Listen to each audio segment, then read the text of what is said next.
The draft is only a handful of days away, and if you think this front office is just going to play it safe, you are completely out of your mind. We are getting inside the brain of General Manager John Eric Sullivan, making all 11 picks with 0 trades, and some of these incoming names will absolutely shock you. Forget everything you thought you knew about our draft board, because this new regime is about to violently flip the script.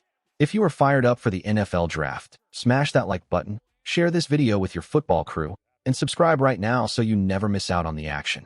Ask yourself this. When was the last time we truly felt confident that this team could build a dominant trench from the inside out without sacrificing elite speed on the perimeter? We have suffered through years of patchwork offensive lines, agonizing defensive lapses, and heartbreaking playoff exits. But this predictive mock draft is all about establishing a brutal, unforgiving identity. We are tired of the same old conservative approaches that leave us one step behind the heavyweights of the AFC. We are not just taking the best player available.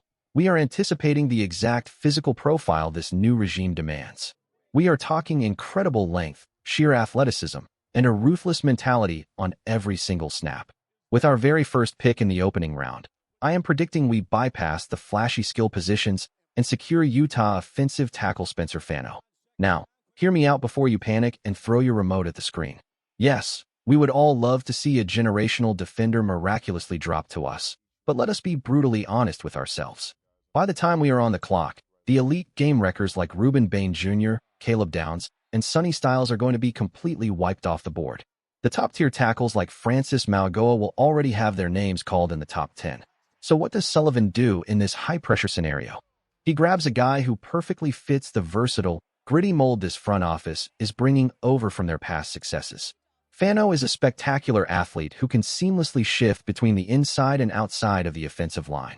I firmly believe the brass would absolutely sprint to the podium to take Fano over massive interior guys like Penn State's Vega Ione, because that positional flexibility is precisely what we have been dying for over the last decade. Moving right along to the 30th overall pick, which is our second selection in the first round, we are swinging for the fences and grabbing San Diego State cornerback Chris Johnson.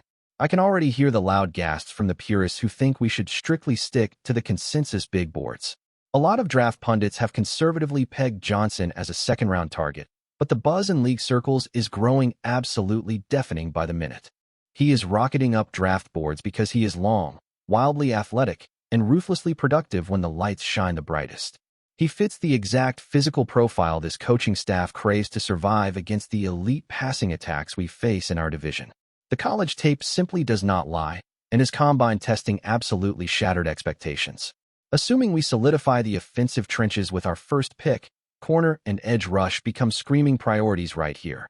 It really comes down to him or Colton Hood, but Johnson's ultimate ceiling is terrifyingly high.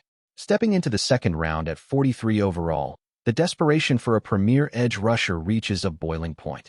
We are drafting Illinois edge rusher Gabe Jacas without a second of hesitation. We all know we desperately need to inject sheer, unadulterated power alongside our current speed rushers like Chop Robinson, David Ohabo, and Josh Uche. For too long, opposing offenses have bullied us off the line of scrimmage in critical, game-defining moments. Our edge room is currently built like a track team. We have blinding speed to burn, but we are missing that heavy-handed enforcer who can violently set the edge and crush the run game. Jacas is a towering force of nature at 6'4" and 261 pounds. But do not let his immense size fool you. He blends raw, overwhelming physicality with stunning athleticism. While other edge rushers like Mason Thomas or Zion Young might vanish off the board much earlier than anticipated, Jacas is the absolute dream scenario to anchor our defensive front. We have hit the first 3 pivotal picks, Fano, Johnson, and Jacas, and that brings us to the official question of the day. Out of these 3 absolute studs, who are you most hyped to see wearing our colors? And who do you think is actually a massive reach? Drop your furious debates in the comments below right now, because I want to know exactly where your head is at. Now, hold on to your seats, because we have a staggering 4 picks in the third round, and this is where the draft gets wonderfully chaotic. With our first third-round selection, I am hammering the table for a small school absolute beast, Georgia State wide receiver Ted Hurst. The front office has already brought him in for an exclusive top 30 visit, and they are openly obsessed with his massive 6'3" frame and elite testing numbers. There is a very real, frustrating possibility that Hurst gets snatched up in the late second round because his secret is officially out across the league. Yes, he will undoubtedly have to adjust to a massive leap in competition going from a smaller conference to the pros. But when you watch his tape, he is incredibly violent at the catch point and an absolute terror after the catch. If he is sitting there waiting for us in the third round, you sprint the card to the commissioner. But we are not stopping there.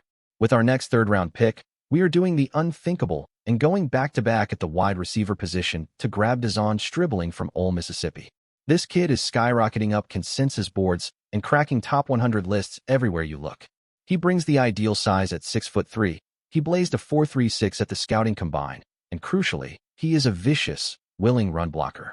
That blocking mentality is a non-negotiable trait for this new offense, which demands wide receivers who are willing to get their hands dirty in the trenches. Do not be shocked if we double-dip at receiver here. The modern NFL is an absolute arms race, and you can never have enough explosive playmakers on the perimeter. We need relentless depth, and hitting the position twice in this cluster of picks just makes too much strategic sense to ignore. With our third pick in this round, we pivot right back to the trenches to select Kentucky interior offensive lineman Jaylen Farmer. He is built in a lab to handle raw power. He possesses 95th percentile arm length for an interior player, giving him a massive mechanical advantage against monstrous defensive tackles. Is he a perfectly finished product right now? Not yet. He requires some intensive coaching to refine his technique. But with our current second-year linemen and veteran additions holding down the fort, we do not need to force Farmer into the starting lineup on day one. If he dominates training camp and steals a starting job, incredible. If not, he is elite developmental depth with a towering ceiling who will eventually anchor this line for years. Rounding out our third-round marathon, we address the tight end room with Jolie out of NC State. The sheer athleticism this guy brings to the table is the stuff offensive coordinators dream about at night. He is very reminiscent of Vanderbilt's Eli Stowers. Honestly, you could easily mistake him for a supersized wide receiver galloping down the seam. We do not necessarily need him to be a traditional, inline three-down blocker. We already have Greg Dulcich and Ben Sims to handle those rugged, dirty duties on the line of scrimmage. You bring Jolie in strictly to be a third-down nightmare and a devastating red zone weapon. At NC State, he single-handedly forced opposing defenses to change their entire coverage schemes because linebackers and safeties were utterly helpless against his size and mismatch ability over the middle of the field. Diving into the fourth round, we have to look closely at the second level of the defense. I am projecting Oregon linebacker Bryce Burcher. This pick is born out of pure anxiety and stark necessity. Right now, our entire linebacker room is living on borrowed time with one-year contracts across the board, which is a terrifying way to build a championship defense. We need a permanent, homegrown, long-term solution to anchor the middle of the field. Burcher is a multi-sport freak athlete who flows sideline to sideline with violent intentions and attacks downhill without a second thought. Drafting him gives us a young, hyper-athletic enforcer who can instantly contribute on special teams while developing into a foundational starter for the next 3 to 4 years alongside whatever veterans we retain. As we scrape the late rounds of day 3, it is finally time to take a swing at the most important position in all of sports. We are selecting Arkansas quarterback Jaylen Green. This guy is a literal cyborg on the football field. He has earth-shattering size, and you could easily argue that he and Penn State's Drew Aller possess the two most devastating arm cannons in this entire draft class.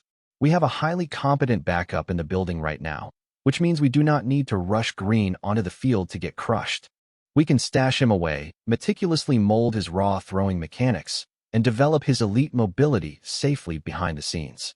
If everything clicks, he is the ultimate, unstoppable insurance policy for 2027 and well beyond. Are we looking at the steal of the draft right here in the late rounds? To close out this massive 11-pick haul, we are targeting Toledo defensive back Andre Fuller and Duke edge rusher Vincent Anthony Jr. Fuller has great length for a corner at 6'2" and has already met intimately with the front office for a top 30 visit, proving the interest is incredibly real. Anthony is another massive edge defender who boasts solid size and could easily slip through the cracks on draft weekend due to the sheer depth of his position class. These late-round flyers are all about chasing high-end physical traits and praying your coaching staff can unlock their limitless potential.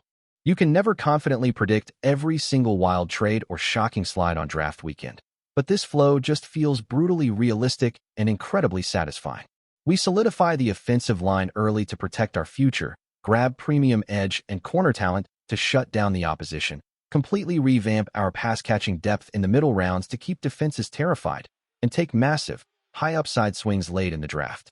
I absolutely love how this board naturally falls, and I truly believe this is the exact blueprint we are going to witness unfold live on April 23rd.